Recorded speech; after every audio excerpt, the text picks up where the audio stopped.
A home needs a woman who actually enjoys being a woman. When the women in their 30s come online to say, where are the men in their 30s? Where do they hang out? What do they do? Project 2026 is accidentally becoming Project 2027. She's going through it. Just today, I was talking to a friend about some guy not reaching out to her, blah, blah, blah. And she's thinking if he wanted to, he would. Do you know one thing I don't get about the dating world? Facts or cap, let's go. Ignore my absolutely swollen jaw side. Okay. Welcome to Masculine Dow, where we speak truth about leadership, love, and modern dating. No games, just growth.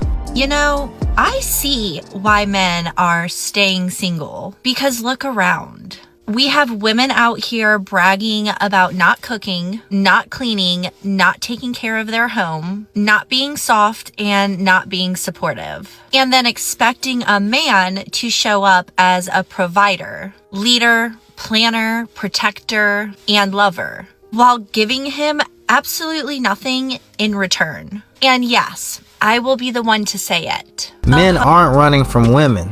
They're opting out of bad deals. When respect, peace, and reciprocity disappear, discipline replaces desire. A man will stay single if the cost of a relationship is stress, entitlement, and zero support. That's not fear. That's standards. A home needs a woman who actually enjoys being a woman. A woman who takes pride in making her home feel warm and peaceful. A woman who loves her man in the same way that she wants to be loved. That is not oppression, that is care. Men are tired of being treated like a walking wallet. Tired of disrespect. Tired of begging for affection and a little peace. So, they are choosing to stay single, not because they hate women, but because they are looking for a woman that values her role just as much as his. And honestly, I don't blame them. Say it louder. A home needs femininity, not competition. Warmth, loyalty, peace, and pride in being a woman. That's not slavery, that's legacy. Men aren't afraid of commitment. They're allergic to entitlement. They're tired of being reduced to a wallet, a therapist, and a punching bag. Lena, Project 2026 is accidentally becoming Project 2027. She's going through it. And I'm rewatching How to Get Away with Murder, and I know I'm in danger because I'm watching a scene where Frank, if you know How to Get Away with Murder, you know what I'm talking about. Frank is like the hip man, you know what I'm saying? That's what he for Annalise in this show. And he got in this car, like this lady got into her driver's seat, she's about to drive, and Kanti Frank was already waiting for her in the seat behind her, and he took her coat and he's strangling her. He's strangling her because he wants some information out of her. And why is this scene so erotic? It is so hot and he is so bad. Do you hear me? And he's like, tell me what I need to know. So, you know what I mean? If you see me somewhere being choked up by Frank, don't save me. I'm right where I want to be. I'm where it's for me. That's just it. Wow. Women say they want peace and stability, but fantasize about chaos from characters like Frank Delfino from How to Get Away with Murder. That's exactly why more men are choosing celibacy. They're tired of being punished for being good.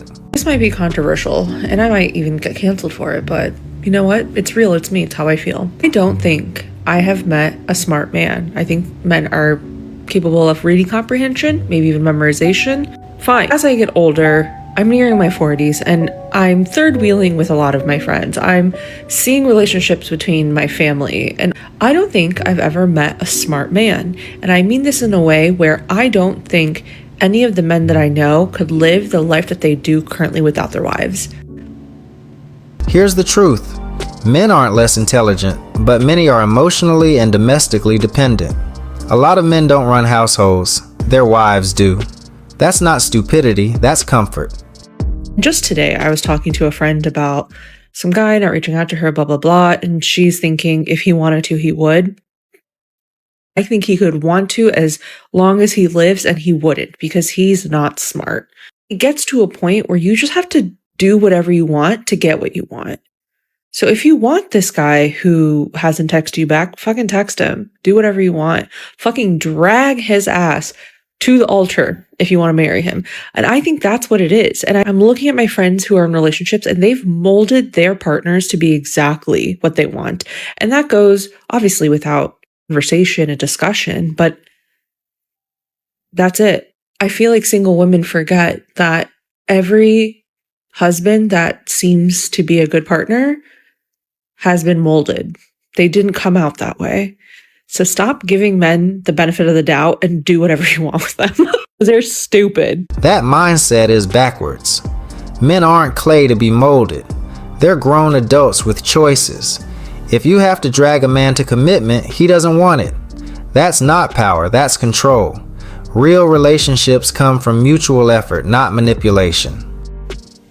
Do you know one thing I don't get about the dating world is all I see on my For You page or on Instagram or things like that is everyone says the exact same thing.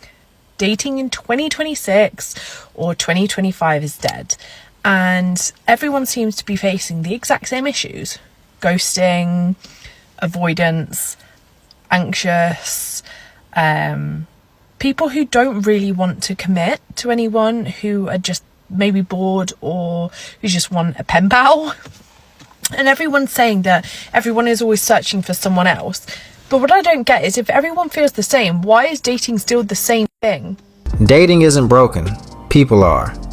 Everyone complains about ghosting, but nobody wants accountability. Everybody wants loyalty, effort, and commitment, without being loyal, consistent, or clear themselves. Same problems, same behavior, same results. Anyone else? It just seems bizarre that it's the way it is, and it's so frustrating because, for instance, for all I want is what my mum and dad has, and it seems so easy, and it shouldn't be so difficult. But what I'm finding is on all of the apps is that it's almost like getting blood from a stone. People have almost lost the art of communication, or they don't know how to pick up a phone, or they don't know how to have a proper conversation and ask you questions or say any more than like 2 words. And from someone who's quite a communicative person, that's quite difficult. I mean, everyone's obviously different. I'm more of, I would like a phone call or a FaceTime or something like that.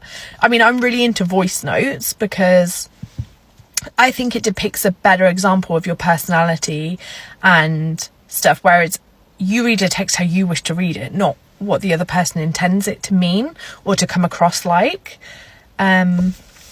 So yeah, it's difficult. And I will do an update on the date and Breeze as well. Dating feels bizarre because most people want connection without effort, intimacy without vulnerability, and relationships without responsibility. Our parents' generation built love with time, patience, and uncomfortable conversations. This generation builds everything with shortcuts, apps, and escape buttons. So hectic. When the women in their 30s come online to say, where are the men in their 30s? Where do they hang out? What do they do? I get such secondhand embarrassment. Because it's like, girl, I think, okay, so society has lied to women, unfortunately. And a lot of girls thought in their 20s, I'm just going to, live, laugh, love. 20s are for fun, ha, ha, ha. And then when they turn 30, they're like, okay, I'm ready to be serious. Where are the men? The men are gone. A lot of the good men are gone because the ones that knew that they wanted to be husbands and fathers. Where are the men in their 30s? They're married, building, or at peace. They didn't waste their prime chasing chaos. While you were playing live, laugh, love, they were choosing purpose. Men don't disappear, they get selected early. The market didn't fail you, timing and priorities did. Are typically already husbands and fathers by the time that they're 30, or at least working towards that, because a lot of people don't want to be old parents or whatever. And the other half that are still left are the ones who either didn't want to be husbands and fathers in the first place, so they weren't on track to doing that, or the ones that tried to be that and then probably failed at their previous relationships. So you're looking at leftovers, babe. And you yourself have now become one of those leftovers. Sorry. I hope you find one, though. Facts hurt, but they're still facts. The men who wanted family built it early. What's left is either uninterested or unfinished. You don't get mad at the market when the best deals are already taken. You ask why you didn't shop sooner. Accountability is louder than excuses.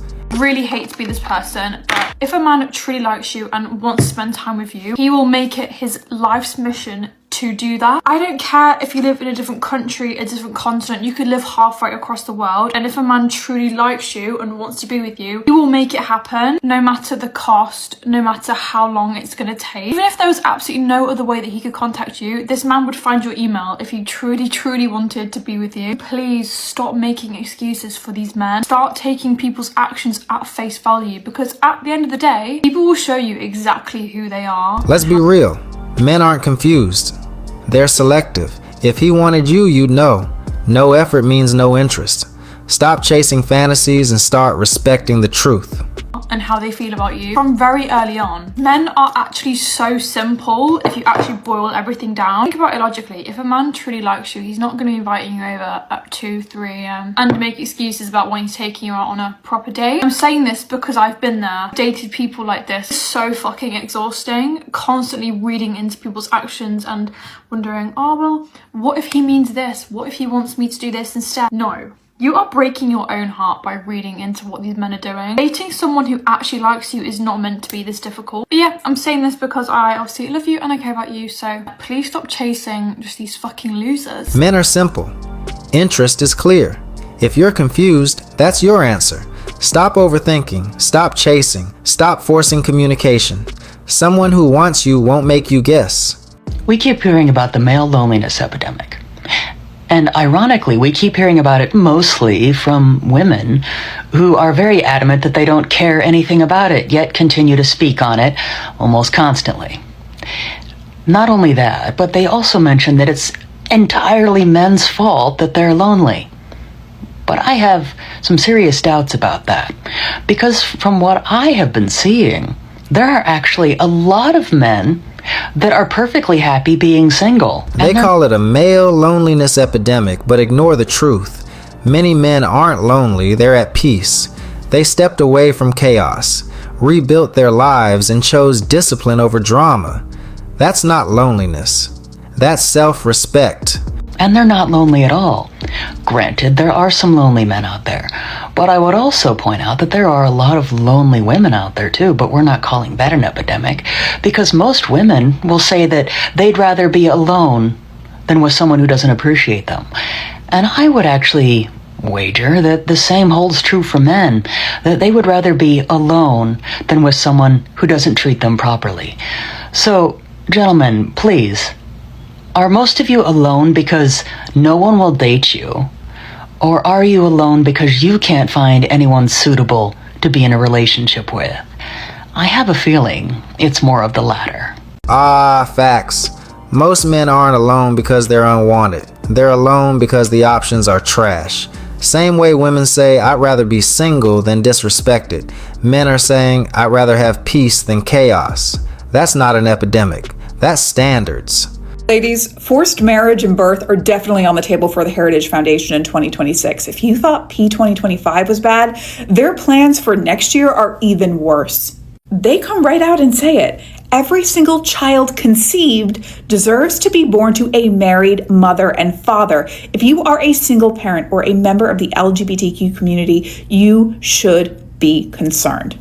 Not only do they state they're going to continue to go after a woman's bodily autonomy, a right to choose, and make carrying a pregnancy to term actually more dangerous by doing so, they're also going to, again, try and force women into marriage and make them reliant on men. Let's be real. This isn't about family values. It's about control. The Heritage Foundation wants women barefoot, pregnant, and dependent. That's not policy, and that's a time machine back to 1952. If your freedom scares them this much, it's because they know you don't need them. We already know that the Heritage Foundation believes that a woman's place is in the home raising their family. They're already trying to do this by making women economically dependent on men by limiting their access to federal student loan funding by the reclassification of degrees, which we've already talked about here on my channel. But guys, this is not something that's insane. We saw how quickly parts of Project 2025 were enacted. You don't think they're going to move with the same speed that they did this past year? Really? We told you this was coming, but you called us hysterical when we made comparisons to The Handmaid's Tale. That was written to be a warning, not a guidebook, but here we are on the precipice of 2026, and this is the plan. They're literally telling us what they're going to do. Now, are you going to believe it? Stop the fear porn. The Heritage Foundation doesn't run your life, and Project 2025 isn't a magic spell. Comparing reality to The Handmaid's Tale is emotional manipulation, not argument. If your plan is panic instead of proof, you've already lost the plot. Think, don't hysteria. Welcome to 2026, where most modern day women, they all look the same, talk the same, act the same, want control, and be these independent boss babes, calling it their glow up era. And meanwhile, the real glow up is actually having accountability, not the Botox and fillers. And if you're a woman out here demanding a provider, meanwhile, you cannot be coachable in any shape or form, honey, you're not independent. You're entitled. Ah yes, blaming Botox instead of behavior. Independence without accountability is just ego in heels. If you want a provider but refuse to be teachable, that's not empowerment. That's entitlement with a ring light. Glow up your mindset, not just your face. And this is where polarity comes into play for you women, because you can't demand a traditional man with modern day entitlement. And to be honest, this whole term independence actually got weaponized, because the whole I don't need a man turned into I don't need accountability. So with this whole entitlement mentality, ladies, I'm going to challenge you. Start asking, who am I becoming versus what does he owe me? So if your standards are this high and your accountability is down on the toilet, honey, you don't need a better man. You need a better mirror. Facts. You can't demand a traditional man while living in modern entitlement. Independence without accountability is just ego in disguise. If your standards are sky high but your self-reflection is zero, you don't need a better man. You need a better mirror.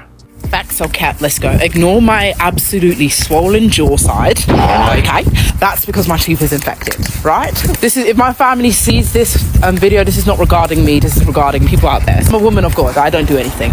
Nobody tells you the powers and the mindset that celibacy brings to you as an individual. And you start to realize things that, as a woman especially, oxytocin hormones, I always use that word because I just love it. Like, it plays a huge role and part of our lives. And, you know, it changes your view and mindset on a man. You realize that not a lot of people are not all that, man. Like, now I'm not saying that's on all cases, it depends on what situation it is, but I feel like celibacy is a very powerful thing you could do as a person. It brings you closer to God, especially because, let's be for real, there are millions of people every single day sleeping with different men, different women, entertaining new energies like there's no tomorrow. You don't realize the effect that sleeping with a person who is not your partner, or is not your man, or is just a random guy you met a week ago, you know, sleeping with a person who has bad energy. Mixed with cope. Celibacy can bring clarity, sure, but don't dress personal healing up as moral superiority. Oxytocin isn't God, and discipline doesn't make you enlightened. Growth is self-control, not judging people for having different paths. Heal quietly. Don't preach loudly. Soul ties, you can exchange energies. You get trapped. Listen, God is not among us anymore as individuals. Let's be for real. And in the Bible, in the Quran even, what the dog doing? It teaches us to not commit adultery, zina. It teaches us to wait for marriage. Why is that the main thing in the Quran and the Bible? Why is that the two main sins? It's a big sin, yet society has made it a normal thing to sleep with one another, to have multiple body counts. This is why I go on so much about it, because I look around and I say, why is it so normal to sleep with one another? You go to the club, and I work as a security, yeah? The things I see is actually crazy. the owners, they have different women every fucking week. And I'm like, huh? Like, I know they're men, and to men it's normal, but at the end of the day, it doesn't matter your gender.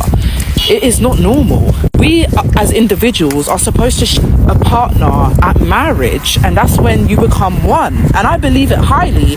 And the reason there's so much pain and suffering, the reason there's so much single mothers, and the reason there's so much issues in the world is because of it. If we followed what God gave to us and commanded us, we wouldn't be so hurt. We wouldn't be in so much pain. And it's like the main sins have been taken advantage of, and we just do it, and it's normalized. I'm not saying that I'm innocent here. No, I've been practicing celibacy. My family are watching this, it's not true. Say, it's definitely a thing where you clock it. And people think it's a fear of missing out, especially like, oh, he took this girl home. There's no such thing as missing out, man. You are not missing out on anything. Facts with emotion. But here's the truth. Discipline brings clarity, not holiness points. Sex without purpose creates chaos. Yes, but blaming all pain on modern dating is lazy. Celibacy is power when it's chosen, not when it's used to shame others. Lead by example, not fear.